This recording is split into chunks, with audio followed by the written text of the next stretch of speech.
আরে হুজুর, আমি তো হজ করে এসেছি। আমি তো হাজি সাহেব। আপনি আমার নাম ধরে ডাকলেন কেন?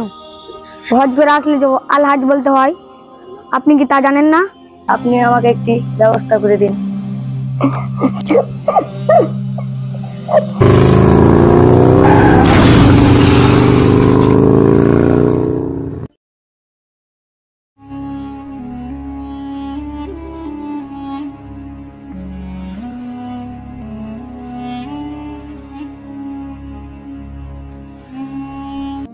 দোকানদার, এই দোকানদার, বাকির খাতাটা বের করো।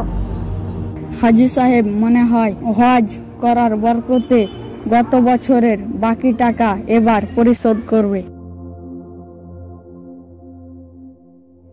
কলমটা দাও।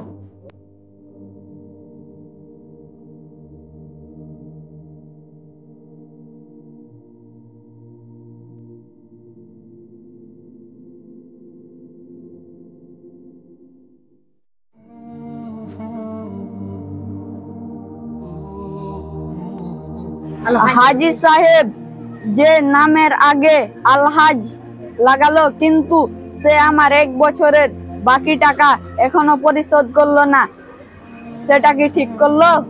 হাজি সাহেব এমনই। হাজি সাহেবের কাছে অনেকেই টাকা পায়, টাকা দেয় না।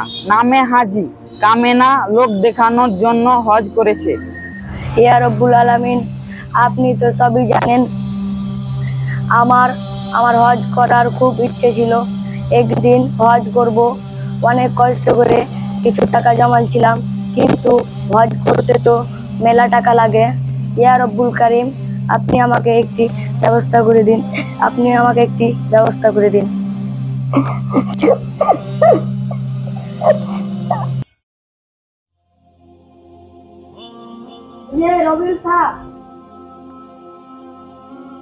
আরে হুজুর, আমি তো হজ করে এসেছি। আমি তো হাজি সাহেব। আপনি আমার নাম ধরে ডাকলেন কেন? হজ করে আসলে যে আল হাজ বলতে হয়, আপনি কি তা জানেন না? আসলে আমি জানি হজ করে আসলে আলহাজ বলতে হয়, কিন্তু আমাদের হজ, নামাজ, রোজা সবই আল্লাহর জন্য হওয়া চাই। লোভ দেখানো হজ আল্লাহ কবুল করে না।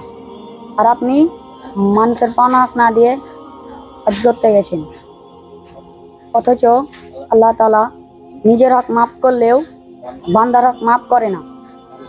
আসলে আমি জানতাম না লোক দেখানো হজ আজকাল আমাকে মরণের ভয় দেখাচ্ছে। তো আমি আমার 2 কাঠা জমি বিক্রি করে মানুষের সব টাকা পরিশোধ করবো ইনশাল্লাহ। শুধু আল্লাহকে খুশি করার জন্য পরের বছর আবার হজে যাবো ইনশাল্লাহ। দোকানদার ভাই, আমি তো ভুল করে ফেলেছি। আপনার পাওনা টাকা না দিয়ে হজ করে চলে এসেছি। আসলে আমার ভুল হয়ে গেছে। বকেয়ার খাতাটা বের করুন, পাওনা টাকা দিতে এসেছি। আচ্ছা, তাহলে তার নামটা কাটালে ধরেন, টাকাগুলো নেন।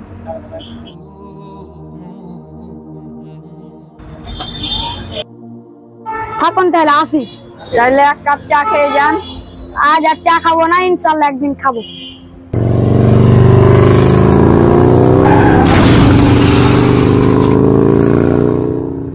আমার খুব ইচ্ছা ছিল সামনে বছর আবার হজ করব, কিন্তু আমার ইচ্ছাটা পূরণ হলো না। ব্যাগে অনেকগুলো টাকা আছে। আপনি পরের বছর আমার বদলি হজটা করে দিন।